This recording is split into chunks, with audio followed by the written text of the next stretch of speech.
That's Nick. And that's Joseph. And today we're here to talk about The Beach House, which will be available to stream on AMC's Shudder July 9th, 2020. It premiered at the 2019 Strasbourg European Fantasia Film Festival, and there was quite a few other stops on the film festival circuit. It is the directorial debut of one Jeffrey A. Brown. This is an environmental thriller? An eco-horror film. Eco-horror? Sure. Okay. Either way. It's about a young couple. College-aged couple named Randall and Emily. They go for like a little weekend trip to Randall's dad's beach house, which stays unoccupied.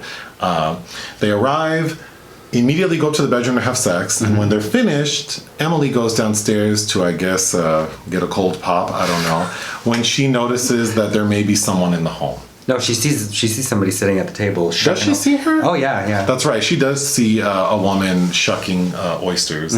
So, of course, she runs, which was a good scene. She runs back upstairs, tells Randall. He goes down. They find out that it's a woman named Jane who knows Randall's dad and says, like, oh, yeah, he says no one should be here, so we've been hanging out. Jane's husband, Mitch, shows up. In an awkward, and I thought that was also a good scene because it's super awkward. They're like, well, why don't you stay for dinner? Like in my dad's house? I would have kicked them out. But anyway, they stay for dinner. They get to know each other. After dinner, they decide to use some edibles. Because they run out of wine. So they're high on marijuana. It's important to note that Jane is on a lot of medications. It appears that maybe she's sort of like terminally ill. She probably shouldn't, What does Sandy Dennis say in Who's Afraid of Virginia Woolf? Never mix, never worry. Shouldn't mix edibles with wine if you're also on all these other things. But so they are high. They go outside. It's a beautiful night on the beach. They notice that the landscape is covered in sort of this iridescent, like black light looking film. So they wander off and do all that. It's also important to note that during dinner, of the four of them, 3 ate the oysters. Emily did not. And also Emily is an astrobiologist. So while they're high that night and having like heart-to-hearts, Randall explains that he's decided to drop out of college, and that's why he's sort of on the outs with his dad and Emily. And Emily is saying like, I'm finishing college and I'm going to grad school to be an astrobiologist, which I thought was a little convenient. However, when she explains what that means and what she wants to learn, and it was very fascinating and very integral to the film, like the film story. The next morning, that night, Jane goes missing. The next morning, we find her like sitting at the kitchen table, and she looks worse for wear. All the bottles and meds out, and Randall and Emily go to the beach to hang out when Randall becomes sort of like violently ill, like maybe he has diarrhea. So he runs back to the house, and while he's doing that, Mitch shows up in kind of a creepy scene where he's kind of talking about nothing to Emily, and then all of a sudden he says, I need to go. He pulls a Joan Crawford in Humoresque and wanders into the ocean. He just walks into the ocean, never to come back. So of course Emily's freaked out, runs back to the house, finds that before she does that, yes. So they're obviously creatures like. She goes to the shore and then all of a sudden finds herself in a pile of goo. She steps in like what looks like a pile of goo. It looks like a potsticker. And then the whole shoreline is marked with these large potsticker looking creatures. But she steps in it and immediately looks at her foot, and there's like a creature in her foot, like a long tapeworm looking thing in her foot. So she's obviously distressed. Runs back to the house. Pulls it out, bandages up her foot, finds her boyfriend. He is very sick. And is running from Jane, who looks like a zombie. So they run next door to get help because he can't find his car keys because he left them on the beach. They find another gentleman who looks like a zombie. It's also important to note in the very beginning of the film, they describe that the town is basically empty.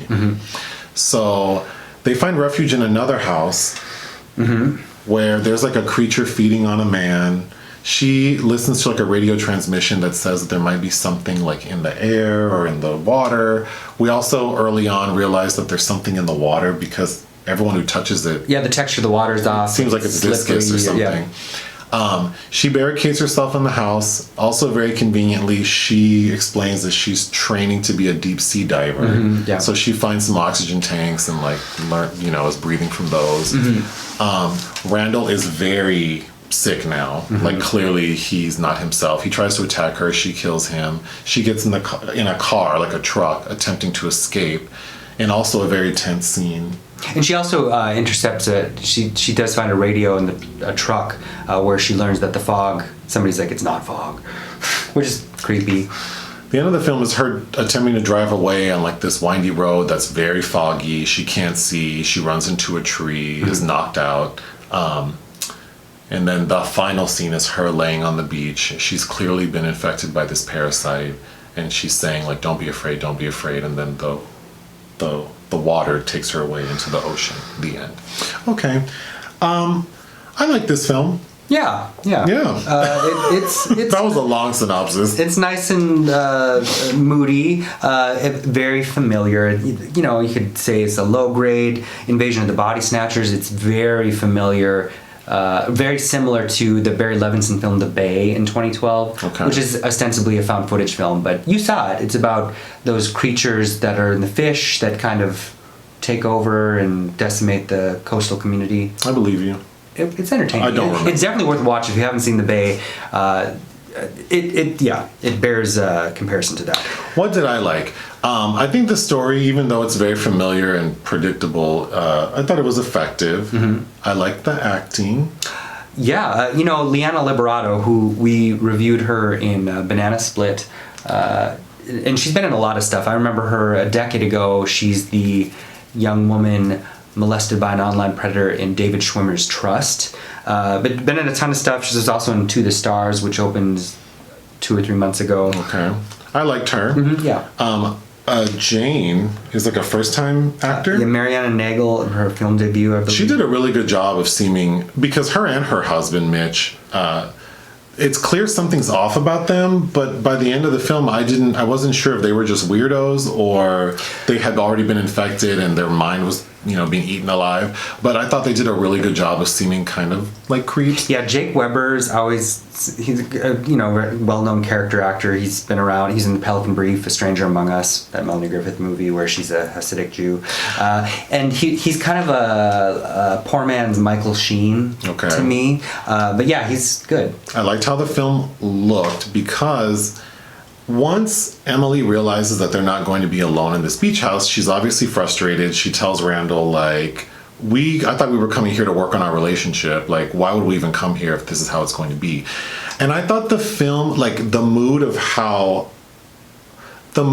what she must be feeling, I thought was well represented in, like, the cinematography, because they're in this beautiful beach town on the water, yet it didn't look very enticing. And I thought it worked really well, that it didn't seem like sort of this like beautiful vacation spot.